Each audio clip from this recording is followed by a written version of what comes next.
Ya, buenas noches. Hoy día voy a exponer sobre lesiones granulomatosas en hígado, sobre todo los diagnósticos diferenciales, ¿no?, que hay acá en este tipo de lesiones. Bueno, para empezar, definiendo, ¿no? Un granuloma es un foco de inflamación crónica que va a consistir en un agregado microscópico de macrófagos epitelioides con o sin otros tipos celulares agregados, ¿no? En las biopsias hepáticas se van a encontrar entre un 2 a 15% los granulomas. Entonces, creo importante saber reconocer los patrones que vamos a poder ver en estos tipos de lesiones y los diagnósticos diferenciales, ¿no?, que nos van a orientar también. Inmunogenéticamente tenemos dos tipos de granuloma, ¿no? Los granulomas por cuerpo extraño y los granulomas por hipersensibilidad. Los granulomas por cuerpo extraño en el hígado pueden ser generalmente, ¿no?, por bilis extravasada o de repente por alguna cirugía previa, alguna sutura que pueda haber. Son reacciones que ya conocemos, ¿no? En otras estructuras también vemos frecuentemente. Y los otros granulomas por hipersensibilidad son los que están mediados por el complejo inmune y son los que vamos a detallar más en esta exposición, ¿no? La etiología de estos granulomas va a ser variada dependiendo de la geografía, ¿no? Por ejemplo, tenemos acá países principalmente de Europa, ¿no?, de Asia, en donde vemos un número de casos de más o menos 442, por ejemplo, en Alemania, en otros 60, 70.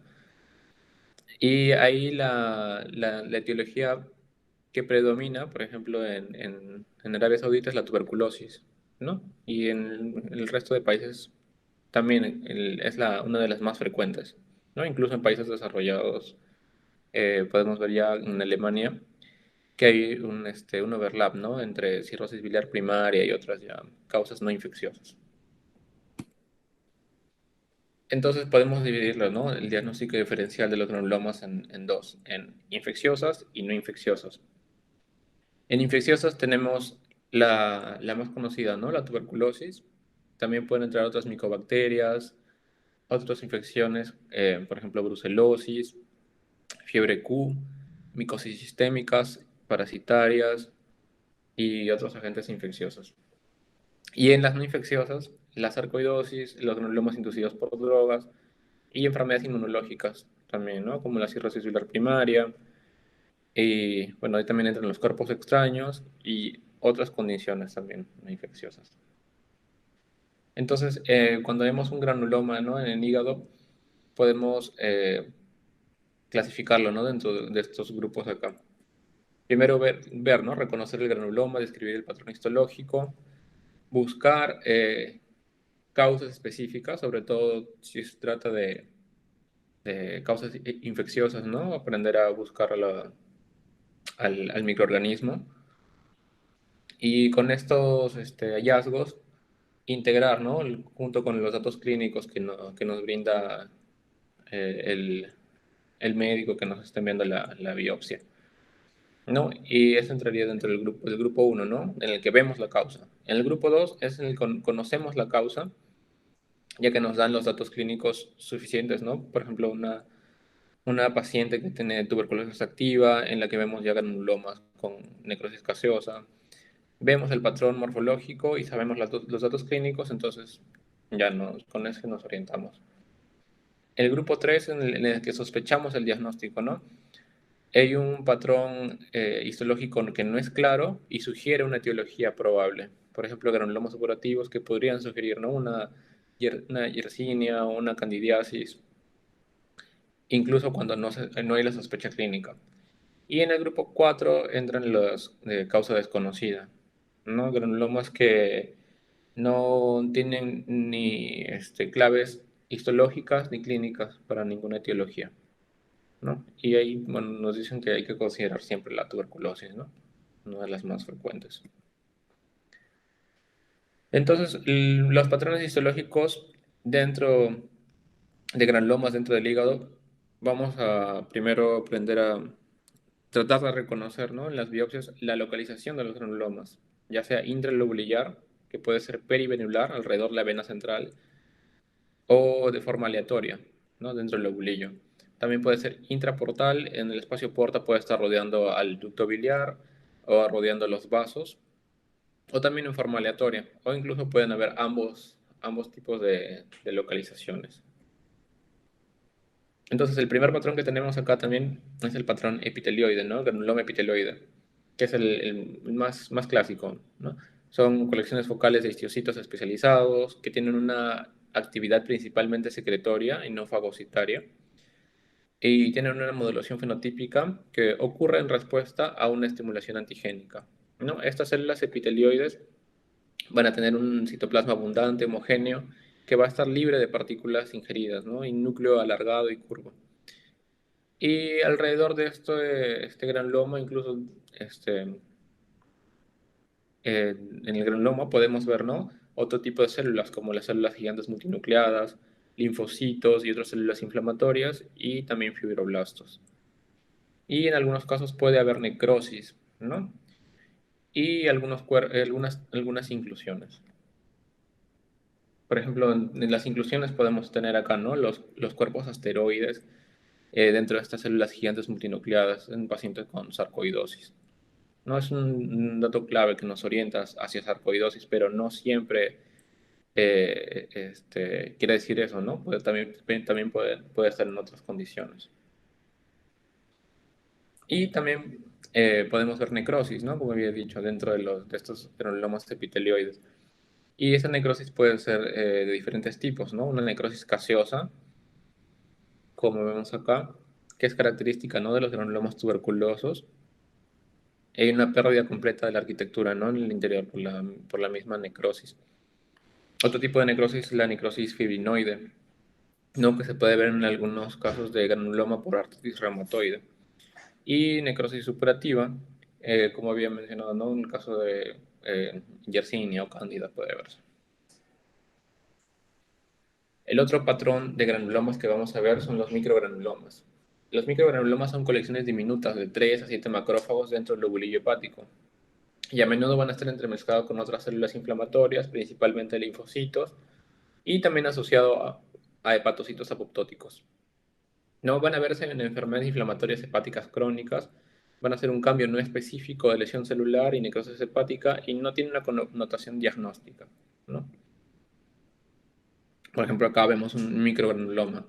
Va a ser un grupo pequeño de histocitos, con algunos linfocitos, ¿no? Y los hepatocitos apoptóticos. Generalmente está asociada a la apoptosis, ¿no?, de hepatocitos. Otro patrón que podemos reconocer también son los lipogranulomas. Son colecciones focales o sueltas de macrófagos o células epitelioides que van a rodear una o múltiples gotas de lípidos neutros, ¿no? Estos lípidos van a proceder generalmente de los hepatocitos. Característicamente se van a encontrar en la zona 3 del lobulillo y en la vecindad de la vena central, ¿no? Más frecuentes se van a ver en la enfermedad hepática alcohólica, pero también se ha visto que aparece en casos en el que hay consumo de aceites minerales. Acá vemos, ¿no?, las gotas de lípidos que están siendo rodeadas por las células epitelioides, ¿no? Generalmente ocurren, como mencionaba, alrededor de la vena central, ¿no? Y puede verse acá que tiene cierto grado de fibrosis también. Y el otro patrón histológico es el granuloma en anillo de fibrina o el granuloma en dona, ¿no? Son inusuales y son distintivos, y fueron descritos primero en el caso de fiebre Q. Son caracterizados por un anillo de fibrina que rodea un núcleo central, ¿no?, de grasa, y ambos van a estar rodeados por células epitelioides o neutrófilos. Entonces, es distintivo en sí en la fiebre Q, pero también puede aparecer en otras causas, ¿no?, como citomegalovirus, virus de la hepatitis A, virus de la hepatitis C, leishmaniasis, incluso en etiologías no infecciosas, ¿no?, como hipersensibilidad a fármacos como el aropurinol, en un caso de linfomas, y también en arteritis de células gigantes. Ahora vamos a ver ya enfermedades granulomatosas específicas, ¿no? Para ver cómo es el, en el caso de biopsias hepáticas, ¿no? Cómo vamos a encontrar los granulomas. Bueno, tuberculosis es que es la más eh, conocida, ¿no? En caso de granulomas, vamos a ver que la tuberculosis hepática se puede ser clasificada en tres grupos, ¿no? Según Álvarez en 1998 lo clasificó así, porque siempre ha habido cierta discrepancia, ¿no? Sobre los términos que tenemos que usar en la tuberculosis. Pero ya él hizo esta clasificación, ¿no? Primero tenemos la tuberculosis miliar, en la que va a ser por la misma diseminación hematógena, ¿no? De la tuberculosis, y esta va a llegar al hígado, entonces podemos observarla de esta forma. Otra que es la hepatitis tuberculosa, en la que va a haber una infección aguda, ¿no? En la que el paciente puede tener fiebre sin explicación, con ictericia leve y hepatomegalia. Y en el caso de la biopsia hepática se van a observar los granulomas, ¿no? Casificantes o no casificantes. Y la otra tuberculosis que podemos también encontrar es la tuberculosis hepatobiliar, con o sin compromiso biliar. En el caso en que no hay compromiso biliar, podemos encontrarlo como un nódulo único o múltiples. Podemos verla como tuberculomas, que son el acúmulo ya de varios nódulos, de varios granulomas. O también podemos verlo como un absceso hepático tuberculoso, en el caso en el que el tuberculoma ha sufrido una necrosis casificante, ¿no? Significativa, y se va a formar este absceso hepático tuberculoso. Y en el caso en que hay compromiso biliar, el compromiso biliar puede ser por dos causas, ¿no? Una por compresión, ya que el nódulo de repente es muy grande y está comprimiendo las vías biliares, o otra es por compromiso de la misma pared de las vías biliares, en el que puede haber destrucción, ¿no? En tuberculosis, los granulomas hepáticos van a estar más frecuentemente localizados en las áreas portales y periportales, pero también ocasionalmente pueden ser centrolobulillares. Y pueden verse ambas formas, ¿no? La casificante, que es la más típica, la más conocida, pero también pueden haber granulomas no casificantes. No, acá vemos, por ejemplo, en el caso de varios nódulos que se han unido, ¿no? Podría llamársele ya entonces esos casos tuberculomas, ¿no? Ya acá vemos ya los granulomas que con células gigantes multinucleadas, ¿no? Que tienen cierto grado de necrosis. Para el diagnóstico de tuberculosis hepática, sobre todo, ¿no? Se tiene que hacer la demostración del bacilo ácido alcohol resistente en examen directo o en cultivo, ¿no? En biopsias hepáticas por aguja, los granulomas epitelioides pueden ser demostrados en un 80 a 100% de casos, y la necrosis gaseosa puede estar entre un 30 a 83%. Y la tinción de Ziel-Nielsen va a demostrar la presencia de bacilos en un 0,45% de casos, ¿no? Entonces, a pesar de que la tinción de Ziel-Nielsen puede ser negativa, ¿no? En varios de los casos ya la presencia de estos granulomas epitelioides, ¿no? Es importante, nos orienta hacia el diagnóstico. Y bueno, también otros tipos de estudios pueden ser el PCR, ¿no? En el tejido parafinado, pero tienen una cierta limitación, ya que a veces en muestras pausivacilares o por la misma necrosis casificante no hay la detección, ¿no? Pero sí tiene una buena, un buen índice, ¿no? De sensibilidad y especificidad. Otras micobacterias, perdón. Tenemos la lepra y el complejo Mycobacterium avium intracelular.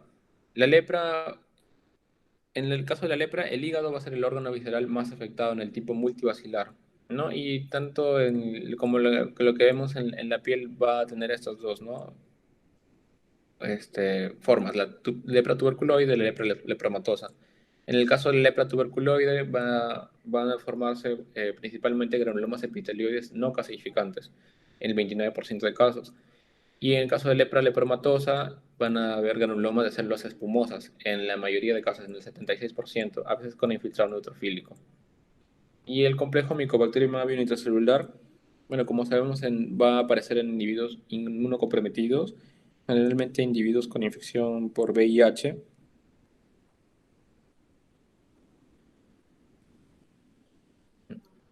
Otra infección que nos va a producir granulomas es la brucelosis, ¿no? Es una infección zoonótica de rumiantes que es transmitida a humanos por la ingestión de productos lácteos contaminados o por el contacto directo con el alimento infectado o inhalación de aerosoles infectados. Va a producir síntomas no específicos, generalmente somáticos, como fiebre, debilidad, cansancio. Y en el caso de diseminación hematógena, el hígado va a ser afectado en 10 a 50%. ¿No? Acá tenemos los tipos, ¿no?, de Brucela que hay. El hallazgo histológico más frecuente va a ser una hepatitis reactiva no específica, con inflamación portal y lobulillar variable, necrosis de hepatocitos, células de Kupffer prominentes y microgranulomas, ¿no? Como habíamos visto, los microgranulomas es un tipo de patrón de granulomas que no es específico, no nos guía mucho, ¿no? En casos raros también van a aparecer abscesos y en casos de brucelosis crónica, ahí sí se van a formar, ¿no?, los granulomas epitelioides, generalmente pequeños, no necrotizantes, distribuidos al azar en el lobulillo y los espacios porta. Y bueno, el diagnóstico va a ser sobre todo serológico, ¿no? Puede encontrarse estos hallazgos en la biopsia hepática, pero lo principal es la serología en la brucela. Acá tenemos, por ejemplo, ¿no?, microgranulomas que están distribuidos al azar en cualquier lado del lobulillo, ¿no? La fiebre Q va a ser también una infección zoonótica, pero causada por Coxiella burnetii, ¿no? Este microorganismo, esta rickettsia, va a tener numerosos reservorios en artrópodos, aves, mamíferos, y se va a transmitir a los humanos por la inhalación y la ingestión de aerosoles o polvo contaminado con las orinas, las heces o leche de animales infectados. Puede ser subclínico, ¿no?, en algunos casos y solo dar síntomas generales. Y cuando hay compromiso pulmonar puede dar tos, disnea. Y el hígado se va a ver afectado en más del 85% de los casos, pero no va a dar síntomas, va a ser una hepatomegalia asintomática. Entonces, cuando se llega a hacer la biopsia hepática, se pueden ver lo característico es los granulomas en anillo de fibrina, hasta el 80% de los casos, ¿no? Y en algunos casos se pueden ver granulomas epitelioides también, en la que la fibrina no va a formar un anillo, ¿no?, sino que puede verse como una masa irregular o solo una hebra. Las micosis sistémicas también nos pueden dar granulomas, ¿no?, en casos de diseminación hematógena, usualmente desde una infección pulmonar primaria. Va a estar precipitada por algún grado de inmunocompromiso y vamos a poder identificar al hongo, ¿no?, en algunos casos con tinciones especiales como la Grocot o el PAS. La candidiasis, bueno, va a afectar principalmente a pacientes en quimioterapia o trasplante de médula ósea por leucemia aguda con neutropenia, ¿no?, una candidiasis sistémica en la que puede venir, ¿no?, por ejemplo, ¿no?, de una peritonitis o alguna cirugía, una candidemia puede hacer que llegue hasta el hígado, ¿no? La lesión histológica usual va a ser un granuloma supurativo con un área de necrosis central rica en neutrófilos, rodeada de histocitos que van a estar dispuestos en una palizada, los histocitos. No, en etapas tempranas tal vez solo se puedan ver necrosis o microabscesos. Y podemos encontrar el microorganismo usualmente en el centro de los granulomas o en el foco necrótico, ¿no? Ya que los cultivos en cándida van a ser generalmente negativos, el resultado de la biopsia es crucial para iniciar tempranamente en el paciente el tratamiento, ¿no? Y en el caso a veces en los que incluso no se puede llegar a ver el microorganismo, de repente es porque ya le iniciado tratamiento al paciente, entonces ahí no, tal vez solo se ve la lesión, ¿no?, el granuloma supurativo con necrosis, pero no se puede llegar a identificar al hongo. Acá vemos, ¿no?, un granuloma geográfico que tiene en su borde histocitos, ¿no?, empalizada con un centro supurativo, ¿no? Acá vemos en un aumento más la necrosis con abundantes neutrófilos. La histoplasmosis va a ser la micosis sistémica más frecuente, ¿no? La histoplasmosis diseminada ocurre en individuos inmunocomprometidos generalmente, pacientes con VIH, pacientes con neoplasias linforreticulares que reciben corticoides, terapia citotóxica o agentes inmunosupresivos. En el compromiso hepático, el paciente va a tener hepatomegalia con elevación de enzimas hepáticas y en casos crónicos antiguos se va a ver como una cicatriz o un granuloma fibrótico subcapsular. ¿No? En la biopsia vamos a ver, va a ser muy variable, pueden ir desde granulomas pobremente formados con una necrosis central hasta granulomas epitelioides con necrosis gaseosa o fibrinoide, ¿no? Pero ya con las tinciones de paz podemos llegar a identificar, ¿no? al microorganismo, el histoplasma. Otras micosis, como la criptococosis, blastomicosis, paracoccidioidomicosis o coccidioidomicosis, también pueden producir granulomas hepáticos, pero en estos casos la afectación hepática no va a dominar el cuadro, o sea, el paciente no va a llegar por un compromiso hepático, ¿no? Generalmente. Y se pueden encontrar ya como hallazgos, ¿no? Incidentales en las autopsias, como lesiones granulomatosas supurativas.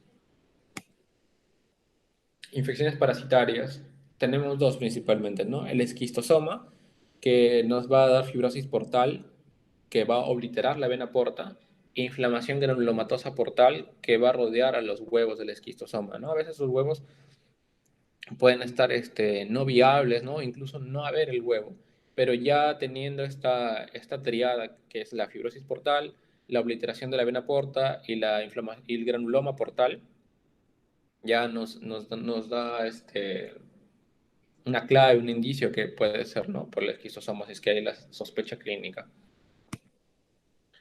Y el otro parásito que vamos a ver, ¿no? El otro caso de parasitosis va a ser la larva migras visceral, ¿no? Principalmente por Toxocara canis, que también puede producir este cuadro, ¿no? Por estrongiloides, ascaris o otros parásitos. En estos casos van a producirse granulomas epitelioides grandes con necrosis central geográfica y numerosos eosinófilos, ¿no? Entonces, el granuloma se va a denominar granuloma eosinofílico necrotizante, ¿no? Ahí los eosinófilos están bordeando, ¿no? El granuloma. Y generalmente esos granulomas van a estar en la pared de las vías biliares, ¿no? Va a destruir las paredes. Otras infecciones también que nos pueden dar granulomas son el citomegalovirus, virus de Epstein-Barr. Bueno, esos pueden producir microgranulomas, ¿no? Como un hallazgo incidental sobre otros patrones histológicos. Como había mencionado ya, los microgranulomas no son específicos, ¿no? De ninguna patología, sino nos indican más bien que hay apoptosis de hepatocitos. El virus de hepatitis C, del 1.3 al 10% de biopsias por aguja, se ha llegado a encontrar granulomas. O sea, no es algo específico, ¿no? De virus de hepatitis C, pero se ha llegado a encontrar en pocos casos. Uno o pocos granulomas epitelioides, lobulillares o portales. Y en virus de hepatitis B también, ¿no? En 1.5% de casos. Acá vemos, ¿no? En el caso de infección por hepatitis C, incidentalmente, ¿no? Se están encontrando granulomas epitelioides lobulillares. Pasamos a las no infecciosas, ¿no? Ahora vemos sarcoidosis, que es una enfermedad granulomatosa crónica, multisistémica, de origen desconocido, que va a afectar más frecuentemente a los pulmones, pero puede afectar cualquier órgano, ¿no? Entonces, dentro de estos órganos que afectan, el tubo gastrointestinal es raro que sea comprometido, pero cuando se compromete, el 60-90% de casos va a mostrar granulomas en las biopsias hepáticas. La clave diagnóstica son granulomas epitelioides no caseificantes difusos, portales y periportales, a veces con células gigantes multinucleadas y un borde poco definido de linfocitos, ¿no? Y el característico bueno es que pueden verse fibras de reticulina dentro de los granulomas, ¿no? Especialmente en lesiones antiguas, están siendo fibrosadas, ¿no? Y también, como había mencionado, los cuerpos asteroides también, ¿no? Se pueden encontrar dentro de las células gigantes multinucleadas. Granulomas inducidos por drogas. Lo característico van a ser granulomas con eosinófilos, ¿no? Bueno, pueden ser granulomas múltiples lobulillares, que están asociados también a injuria parenquimal, ¿no? Entonces la combinación de estos dos es clave, ¿no? Para la lesión por drogas, ¿no? Podemos ver en todos estos fármacos acá, ¿no? Y, o sea, además de los granulomas, tenemos que buscar qué más está acompañando el granuloma, ¿no? La colestasis, lesión biliar, inclusiones, hepatitis lobulillar. Ya según estos hallazgos que acompañan a los granulomas, podemos sospechar, ¿no? De cierto fármaco, también basándonos en la historia que nos están dando. Gracias. ¿Alguna pregunta? Muy bien, Cristian. Muy buena tu exposición. No sé si hay una consulta o duda por parte de los doctores.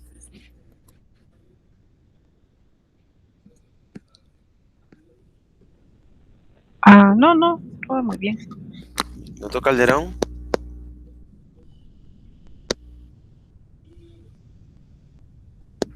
Bueno, No, yo por mi creo que, parte no. Gracias. doctor Calderón, No, digo, por mi parte no, gracias, más bien está muy sí, interesante la explicación.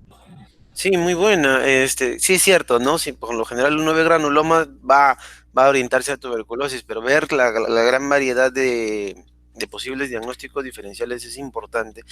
Y como decía el maestro, ¿no? Aquí la importancia de los datos clínicos y de la comunicación con el gastro, en este caso, o con el que tome la muestra, es vital para tener ese escenario, ¿no? Eso es lo que siempre se les comenta a los compañeros que rotan, los colegas.